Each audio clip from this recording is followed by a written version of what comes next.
یادتونه تو ویدیو قبلی اومدم براتون توضیح دادم که یه خلبان چجوری میتونه یه سری اطلاعات رو به دست بیاره. توی این ویدیو اومدیم که اون اطلاعات رو وارد FMC هواپیما کنیم، البته ایرباس. امروز میخوام بهتون آموزش بدم که توی ایرباس چجوری میتونید FMC یا همون دستگاه اطلاعات هواپیما رو پر کنید. دوستتون دارم، بریم سراغ ویدیو. لیتس گو. خب بچه خوش اومدید به این ویدیو. امروز اومدیم آموزش ست کردن FMC هواپیما رو بهتون بدیم با هواپیمای ایرباس 310 که من خودم خیلی دوستش دارم. هواپیمای بسیار جالبیه و خود مایکروسافت فلایت سیمولاتور هم یکی از تاپ ترین و بهترین هواپیمای از لحاظ دیتیل. حالا بعدا بررسیش میکنیم و آموزش پروازش هم باشه. الان فقط تونتون من این سری کارا رو میکنم که برای ست کردن FMC هست. ببینید اول برای ست کردن FMC حالا آموزشی که بهتون میدم، این باتری رو روشن میکنید این بالا. به اینا کاری نداریم فعلا، بعدا تو آموزش رو بهتون میگم الان چیکار کرد. کنم ایفی رو یا ایفی رو چی رو. خب حالا بریم بهتر.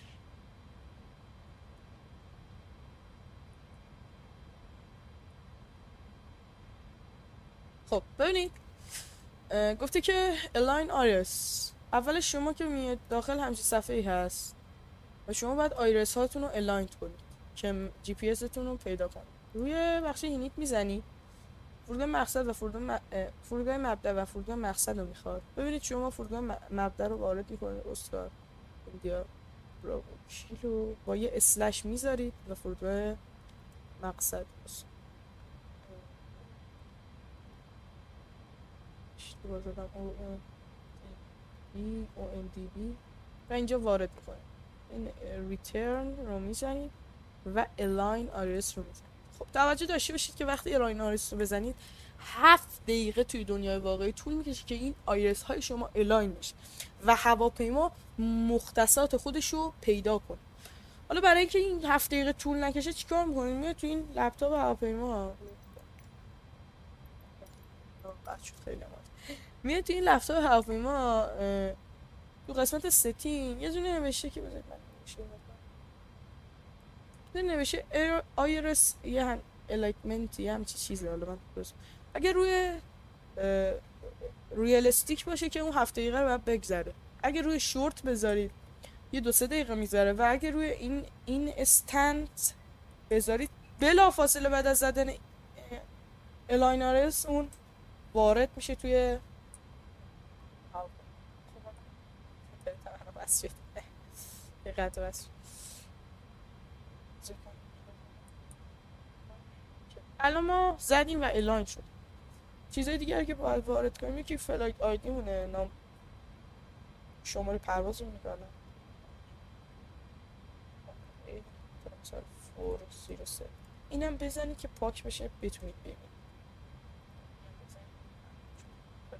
وارد کاست ایندکس اون هستش که من 50 میزنم.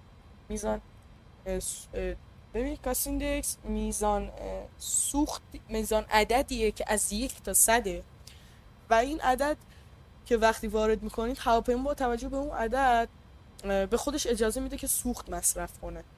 ببین اگه پرواز طولانی باشه ترجیح میدم این عدد رو کمتر پرواز طولانی بشه و ارتفاعتون تا حد زیادی باید بره بالا، ترجیح میدم بالا بذارید که هواپیما بیشتر بتونه اوج بگیره و بیشتر بتونه بره بالا. و اگر پرواز کمتره و پایینتره اینو کمتر بذارید که کمتر سوخت مصرف میشه. بعد از این کروز فلایت لولتونه که با توجه به اون چیزی که من بهتون گفتم میرید و توی سیم بریف با توجه از ویدیو قبلی اون اینتیل التیتیود که زده برای من 27000 با الان اینجا میاد وارد میکنید. حالا به چه صورت بعد وارد کنید؟ میزنید 27000 رو نباید بزنید 27000، میزنید 2 7 1 0 27 1 0 وارد میکنید اینجا میشه 27. تمپرچرمون هم بهمون داد. کروز وید یا همون کروز یعنی ارتفاع کروز و ارتفاعی که هواپیما دیگه ثابت شده، یعنی به بیشترین ارتفاع خودش رسیده. یه باد اون جریان رو به ما بگه. خب ما میانگینش رو اینجا بهتون گفتم اوریج وین توی سیم بریف برای من هست 344/16. وارد کنید 344 اسلش 16 و بعد اینو میزنیم میبینید که وارد شد. خب الان این قسمتش وارد شد. یه نکست پیج میزنیم. نکست پیج رو که زدید یه سری اطلاعات دیگر ازتون میخواد. حالا با این ورش کار نداریم، با این ورش بلاک یعنی چی؟ بلاک فیول بهتون گفتم. بازم میاد دوباره نگاه میکنید چقدر. برای من 17 ممیز 4 هستش. 17 ممیز میزنیم 4. بذارید من یه لحظه نشون بدم بهتون. ببینید به این صورت میخونید.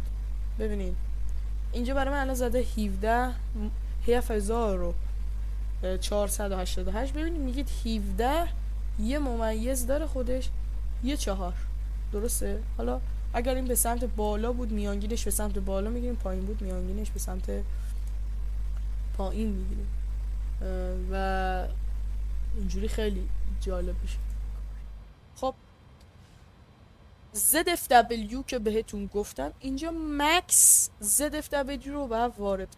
مکس ZFW بنده هستش 251 ممیز 3.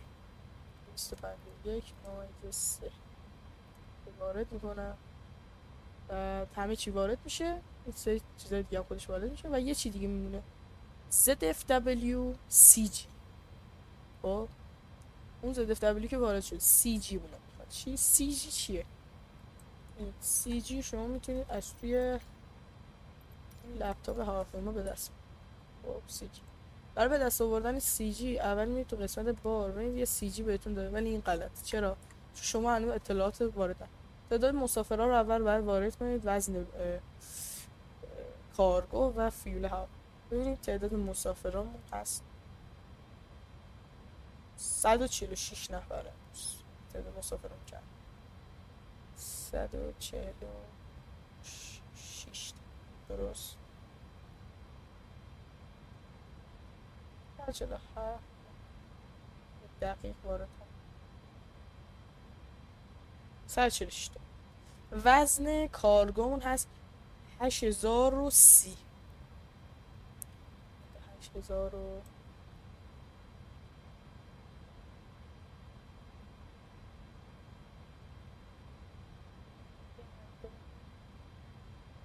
آخه حالا ما یه ذره بالاتر زدیم چون میشه دقیق شد. 8030 بود حالا 53 بود. 8053 یه ذره بالا پایین اشکال مقدار فیولیه که هواپیما لازم داره، یعنی بعد تو باک هواپیما بریسیم وزن اون. اینجا دوباره فیولمون هست 17488 17488 10407. حالا ما یه مقدارم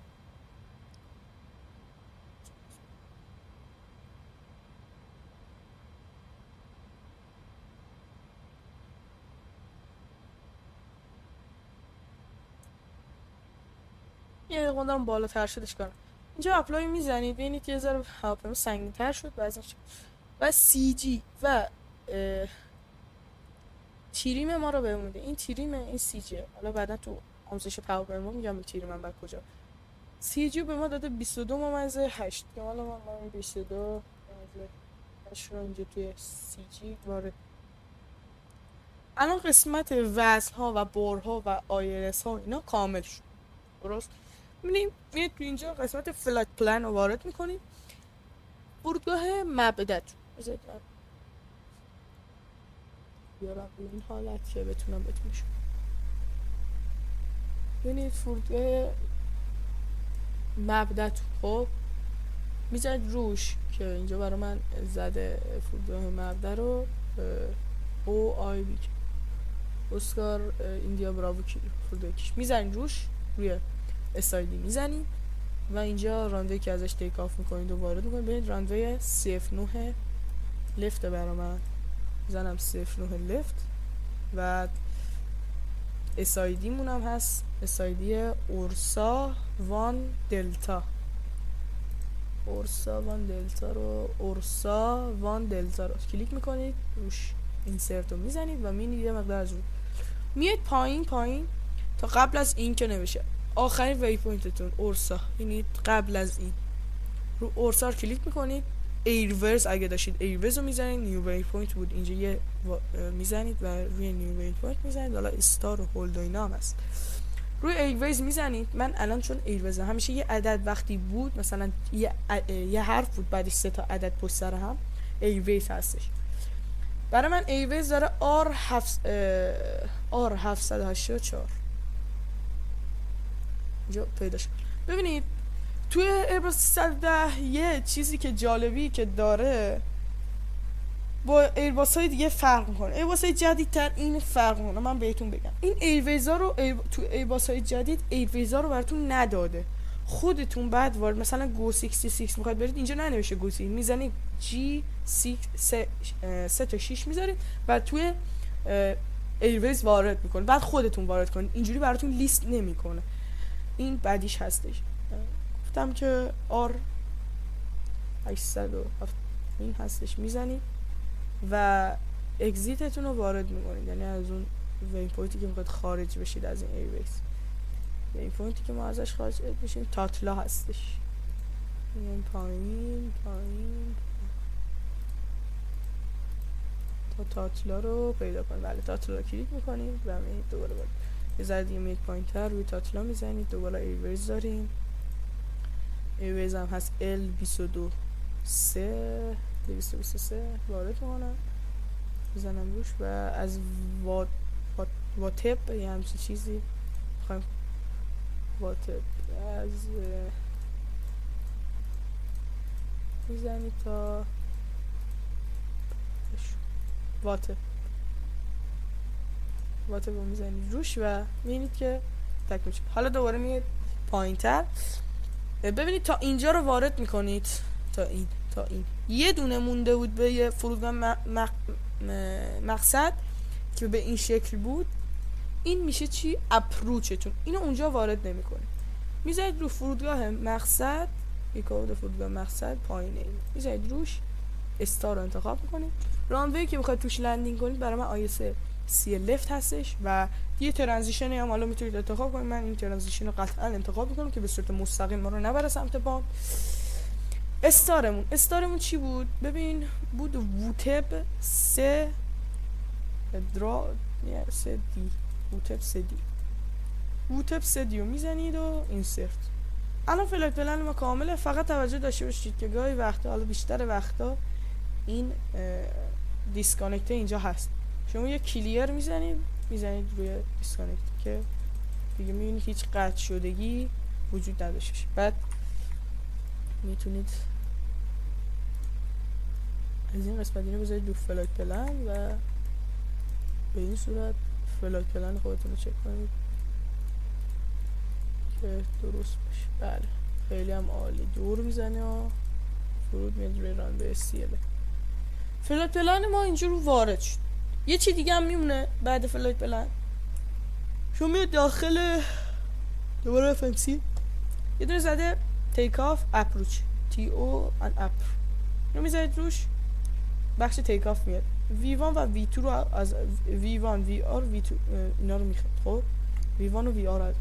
حالا اینا رو باید با توجه از این لپتاپ از این قسمت ببین ترجیح هم به نظرم اینه که همه خواستید بیاد ست کنید FMC و قبلش اطلاعات اینو این تیک آف و این وزن رو تکمیل کنید. فیلم پیلودتون رو ست کنید. ارتفاعتون اینا رو همه رو تو این دستگاه بدید. بعدم بیاد که هی نخواد بیاد عوض کنید حالا 300 داده. حالا من چون ویدیو آموزشی این کارو اینو بزنید تو چیه اطلاعات یه سریشو وارد میکنه. رانوی هدینگ رو ازتون میخواد. ببینید هدینگ رانوی رو وقتی ازتون خواست فکر کنم توی سیم بریف بتونین پیداش کنید. هدینگ رانویش بذارید من ببینم آیا خود سیم بریف هدینگ رانوی رو به ما داده. خب مثل اینکه نداده. خب اشکال نداره. شما میزنید یه دونه سرچ میکنید که چارت اینا چارت بودی که من قبلا زده بودم. این اولیه رو میزنید این سایت با میشه، ما اینو نمیخوام. این دومی اسپای وکتور با میکنه، سری اطلاعات در مورد اونجا بهمون میده. میبینید اینجا این قسمت ما از 09 میخوایم بلنشیم، پس رانوی 09 هست، هدینگش 093. هدینگ 93 رو ما اینجا وارد میکنیم و رانوی، طول رانوی میخواد. طول رانوی هم زده، طول رانوی این بالا زده 11972 11972 960. حالا یه خودش زده بهمون داد. اخ خیلی درست شد، خودش میده بعضی وقتا. تیک آف ویتتون هم بعد دوباره تو سیمبیری پیدا کنیم. گوشم شده دلم درد گرفت. تیک آف ویتتون رو میتونید از اینجا، این تیک آف ویت مکس تیک آف ویت رو وارد میکنید 346 ممیزه 1 346 ممیزه 1 346 ممیزه 1 و آها میگه مکس تیک آف ویت رو نمیخواد اینجا. این ارور من اشتباه گفتم، ببخشید. تیک آف ویت اون مکسش رو نمیخواد، بالایش که زده من تلفظش همون کمتر از مکس 242 ممیزه 4.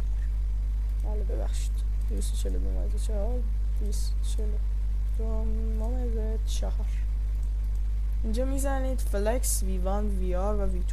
فلکسی که بهتون داد تو این قسمت وارد میکنید، میذارید دو فلکس و وارد میکنید. حالا الان چون قطعه برای اینه که من اینا رو روشن نکردم، من روشن کنم. میذارید رو فلکس و اینو میچرخونید تا اینجا فلکس ست شه. حالا فلکس هم داده دیگه 50. V1 138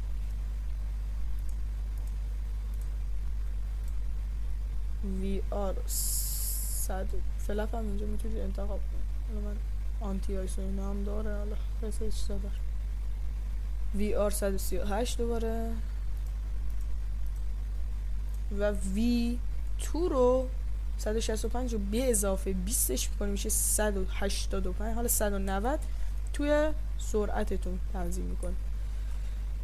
این بود از آموزش FMC ایباس 10. البته یه چی دیگه هم میمونه، ببخشید من یادم رفت.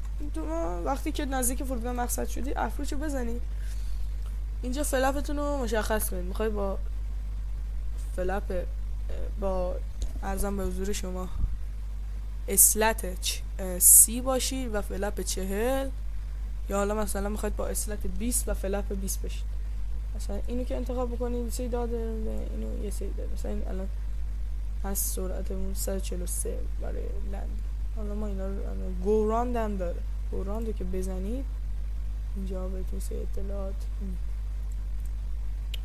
خب این بود از آموزش